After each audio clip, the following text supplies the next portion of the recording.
आयलवनगर अपडेटमध्ये स्वागत। आज दिनांक 7 मे अहमदनगरमधील ठळक घडामोडी। पंतप्रधान नरेंद्र मोदी यांची आज नगरमध्ये सभा। महायुतीचे उमेदवार डॉ. सुजय विखे पाटील यांच्या प्रचारार्थ आयोजन।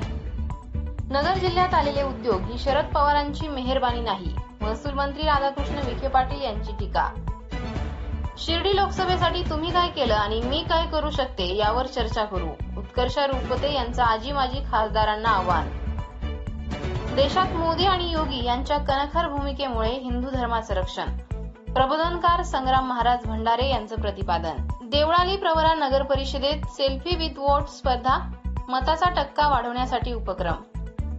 नगर जिल्ह्यात 6,500 विद्यार्थ्यांनी दिली नीट परीक्षा, 235 विद्यार्थ्यांची गैरहजेरी। आंतरराष्ट्रीय मानांकन खुली बुद्धिबळ स्पर्धेच्या चौथ्या फेरीला सुरुवात। शांतिकुमारजी फिरोदिया मेमोरियल फाउंडेशन तर्फे स्पर्धेचं आयोजन। राज्यस्तरीय सब ज्युनियर फुटबॉल स्पर्धेच्या जिल्हा निवड चाचणीला प्रारंभ। निवड चाचणीद्वारे जिल्ह्याचा संघ निवडला जाणार।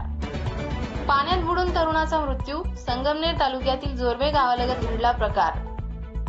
शेवगाव तालुक्यात सापडला 9 लाखांचा गांजा, मुंगी गावच्या शिवारात शेवगाव पोलिसांची कारवाई। असेच अपडेट्स मिळवण्यासाठी आयलवनगरच्या 77 98 300 400 या नंबरवर मिस कॉल द्या।